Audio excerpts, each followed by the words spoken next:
ओम नमः शिवाय। सभी भक्तों को जय श्री राम। आज मैं आपको एक संत की साधना बता रहा हूं जो कि गंगा किनारे वास किया करते थे और इसकी साधना भी गंगा किनारे ही की जाती है। या फिर आपके आसपास कोई नदी है, काफी पुरानी कोई नदी है, उसके किनारे भी आप इस साधना को कर सकते हैं। वैसे तो गंगा का क्षेत्र आपको अवश्य कहीं ना कहीं पर मिल जाएगा, तो उसके किनारे पर ही यह साधना की जाती है। और इस साधना को करने का फल ये मिलता है कि जब ये बाबा आते हैं, शरीर पर आते हैं, तो ये दुनिया के की कोई भी समस्या हो उसको पल भर में बता देते हैं।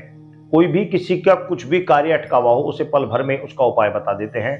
और जब ये शरीर पर आते हैं तो ऐसी ऐसी बातें बताते हैं कि लोगों को सुनकर अचंभा हो जाता है और लोग इस बात को जानकर बड़ा अचंभा करते हैं कि इन्होंने ऐसी ऐसी बातें कैसे बता दी, जो कि केवल और केवल उसी को पता होती है जिस व्यक्ति की वो समस्या होती है।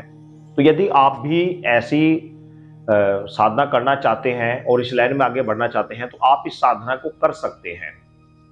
पहले वीडियो पूरा देख लें ताकि आपकी समझ में आए तो करें और समझ में ना आए तो ना करें। क्योंकि सबसे बड़ी बात होती है मन की, अपने मन को भाने की बात, कि आपके मन को क्या चीज भा रही है, आपके मन को ये चीज अच्छी लग रही है नहीं लग रही है। कई बार कुछ साधक ऐसे गलती कर देते हैं कि वो साधना जोश में साधना तो प्रारंभ कर देते हैं, लेकिन जैसे ही 2-4 दिन गुजरते हैं उसके बाद में उनकी साधना शिथिल पड़ जाती है, उनका भाव कम हो जाता है, उनका जो लगाव होता है वह कम हो जाता है, इसीलिए उन्हें सिद्धि प्राप्त नहीं हो पाती।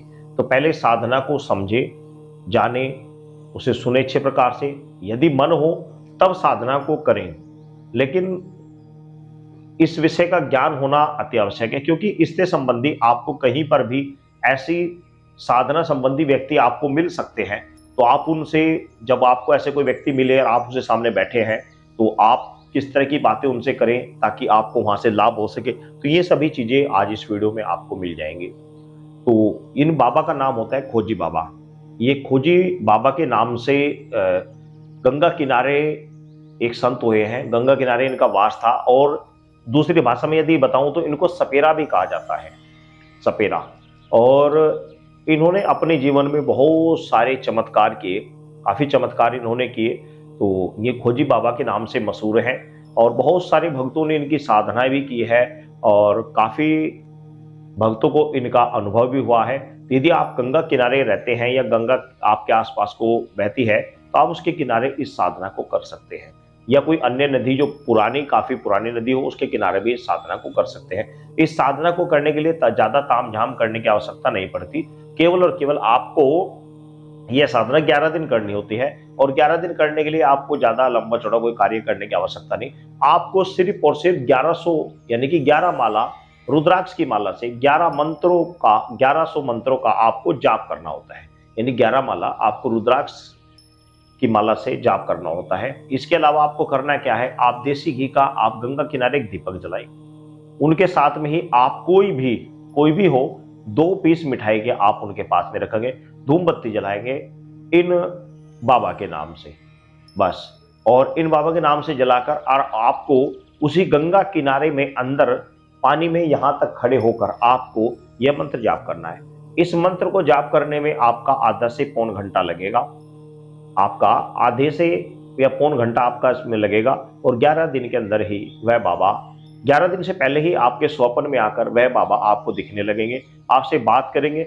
फिर आप उनसे वचन ले लें, जिस प्रकार आप लेना चाहते हैं कि भाई मैं जब भी बुलाऊंगा आपको आना पड़ेगा, जो भी कार्य कहूंगा करना पड़ेगा और आप मुझे और मेरे परिवार को कभी कोई कष्ट नहीं पहुंचाएंगे। इस प्रकार आप उनसे वचन ले लें और वचन लेने के बाद जो भी आप उनसे कार्य लेना चाहते हैं वो कार्य जब भी एक दिन निर्धारित कर ले कि भाई अमुक दिन मैं आपको बुलाया करूंगा और आप उस दिन बैठकर मेरी सभी जितने भी मेरे पास भक्त आते हैं उन सभी की समस्याओं को दूर करा करेंगे। बाकी इसके अलावा आप बीच में भी उन्हें बुला सकते हैं, कोई आपत्ति तो है नहीं, क्योंकि आपने वचन लिया हुआ है। आप जब चाहे जिस समय चाहे उनको आप बुला सकते हैं। तो ये खोजी बाबा की यह साधना थी, इसमें कोई लंबा चौड़ा तामझाम करने की जरूरत नहीं पड़ती। बस विशेषतः यह होता है कि 11 दिन आपको सात्विक रहना होता है, ब्रह्मचर्य का पालन करना होता है, सात्विक आहार आपको करना होता है। साधना निश्चित समय पे करें, ऐसा नहीं कि आज 11 बजे कर ली, कल 12 बजे कर ली, तो ऐसा नहीं है कि निश्चित समय करें, सुबह करें या शाम करें, दोपहर में नहीं करें। सुबह के अंतराल 10 बजे तक कर ले, शाम को 4 बजे के बाद कर ले। तो ये तरीका होता है साधना करने का, इस तरीके से करें। और भाई सच्चे श्रद्धा लगन से आप करेंगे तो कोई चीज प्राप्ति भी होगी। बिना सच्ची श्रद्धा लगन के कुछ भी नहीं होता। ये बहुत सारे लोगों की समस्या है कि वो साधना तो करते हैं लेकिन श्रद्धा, उनकी विश्वास कम होता है, इसलिए उन्हें कोई चीज प्राप्त नहीं होती। तो मंत्र मैं आपको बता दे रहा हूं। मंत्र ये डिस्क्रिप्शन में आप चल रहा है, इस मंत्र को आप देखें। इस मंत्र को क्योंकि बताऊंगा तो आपकी समझ में नहीं आएगा, इसको आप लिख के रख ले। पहले इसको थोड़ा सा पढ़कर कंठस्थ कर ले ताकि आपको जाप करने में आसानी हो। पहले इसको थोड़ा देर आप देखकर पढ़ते रहे, आपकी याद हो जाएगा। फिर आप रुद्राक्ष की माला लेकर गंगा में तरफ खड़े होकर आप या बैठकर इस मंत्र का जाप करें, तो ये आपकी सिद्धि साधना सफल हो जाती है। सभी भक्तों को जय श्री राम।